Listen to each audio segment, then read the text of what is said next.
We're going to start with our interview segment and take a look at K-12 education in Kansas. Typically, we talk about school finance and the battles between the Supreme Court and the legislature. But this week, we look at day-to-day operations and the fundamentals of providing a quality education.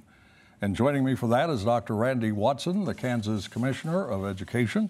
Dr. Watson, welcome to Ruckus. Thanks, Mike. Thank you very much. Pleasure to be here, and I'm glad that we're talking about the fundamentals of education and not funding Not today. school finance. So thank you. I'm equally glad because we have talked about it a great deal on this program. First of all, if you would, give us a basic overview of the Department of Education, what it is and what it does. The Department of Education oversees the distribution of state funding of education, and then the oversight of accreditation, the licensure of teachers, and the standards by which curriculum is developed from.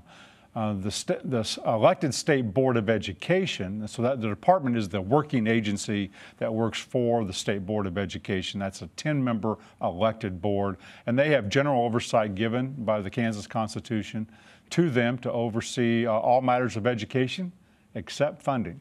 Yeah. Which is a legislative matter. Or Supreme Court matter, depending on how you look at it.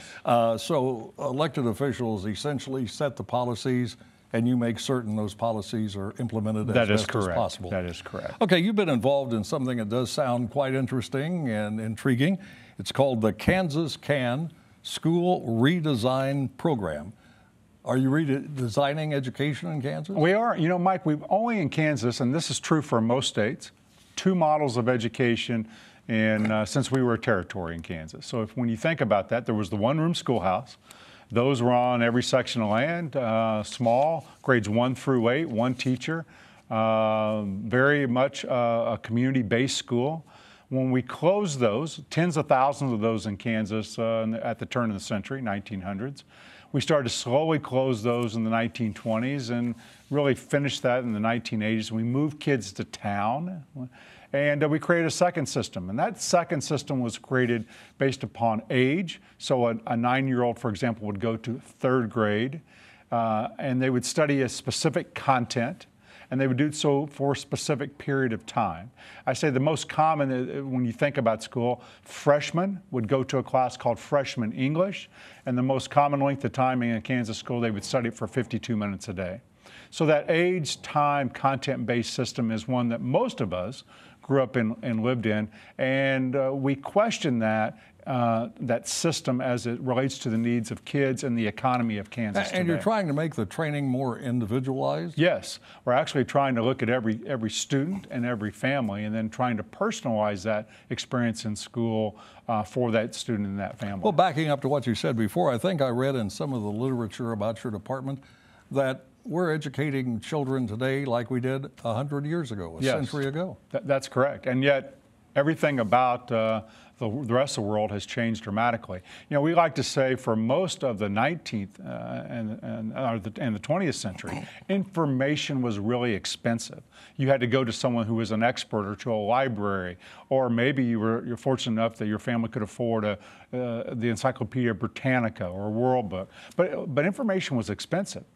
Experience was inexpensive because you worked on a farm and you had multiple jobs. Today, information is cheap. We all have smartphones. Right here. Right there. That's all you need. Smartphones, you can find it at your disposal, but experience is expensive. And so we're trying to change that model now to look at every student and family and give broader experiences. A couple of quick questions. Where does Kansas rank in national assessments of schools? Well, that depends on what you look at. So if you look at what the Kansas graduation rates, we're in the top 10. 85%, right? We're at 87 right now. So we're in the top 10 in the country. We're trying to raise that to 95. We want to lead the world. And we're really looking at post-secondary success, so going on after high school to a technical school or a 4-year. And I think when Kansas Association of School Boards looked, we were in the, of all measures, we were in the top 15 when they combined like test scores and graduation rates and almost all the measures and looked across all states. Do that without any money. Well, no, I'm kidding. Redesign isn't really about money. It's about us thinking differently about schools. A couple of years ago, we were besieged by people saying there are too few teachers in Kansas. Kansas teachers are leaving. Is that still a problem? Well, there are too few teachers in Kansas. Same would be true in Utah and New Jersey. We have too few teachers in the United States. But let's dispel a myth. There was a billboard up on I-70 said, come to Missouri and teach, and that prompted a discussion that everyone was leaving to go to Missouri. We actually import from our surrounding states more than we export.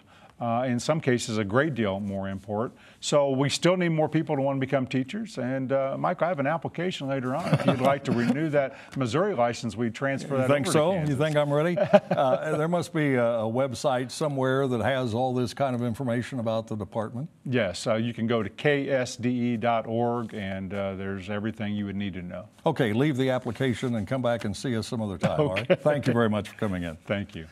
That is Kansas Education Commissioner Dr. Randy Watson. Now let's meet the panel and start a ruckus.